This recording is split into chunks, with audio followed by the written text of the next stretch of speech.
Alors, pour certains, on est en plein milieu de vacances, mais peut-être avez-vous ce qu'on appelle des avoirs de précédents voyages qui ont dû être annulés à cause du Covid.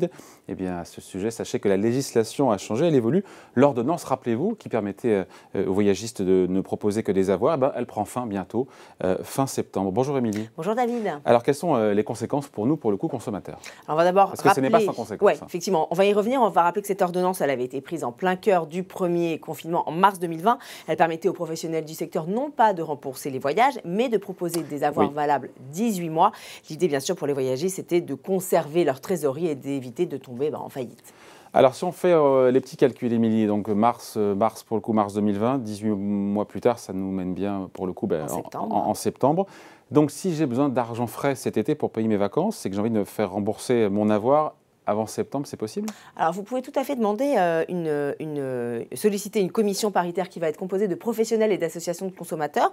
Elle statuera sur le remboursement anticipé de votre avoir, mais il faut quand même avoir une bonne raison, une raison valable, des difficultés financières, une perte d'emploi ou des problèmes de santé. On va préciser qu'un besoin de trésorerie pour partir en vacances ne fait pas partie des raisons valables. Pour l'instant, depuis un an, 3000 demandes ont déjà été déposées.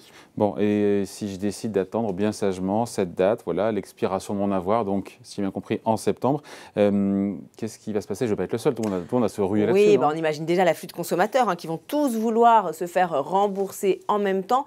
À ce sujet, David, la SPT, qui est la principale caisse de garantie des voyagistes, craint une véritable vague de faillite à la rentrée.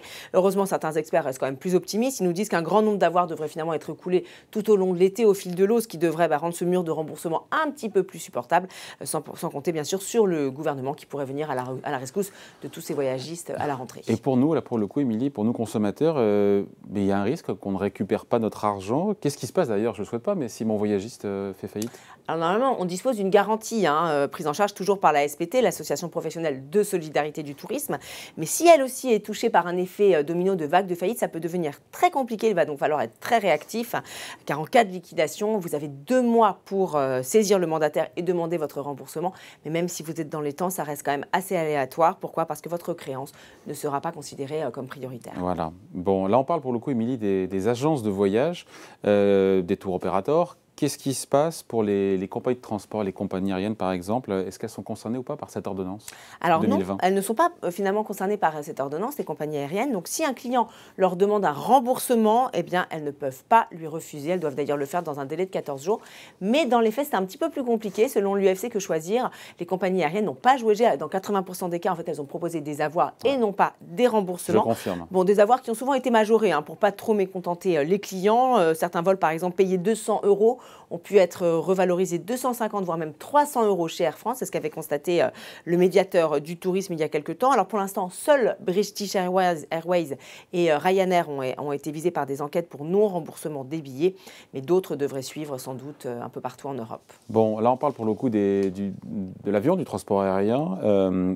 Quid des billets de train? Qu'est-ce qui se passe? Contrairement aux billets d'avion, il semble qu'ils aient été largement remboursés, non? C'est vrai. Alors, depuis le début de la pandémie, la SNCF, on va dire, a été assez clean par rapport à ça. Elle n'a pas proposé d'avoir uniquement des facilités de remboursement de ses billets. Son image n'a donc pas pâti de la crise, mais revers de la médaille, vous savez, elle se retrouve aujourd'hui, la SNCF, dans une situation financière assez compliquée. Voilà, merci pour cette explication, Émilie. Merci, David. Bye.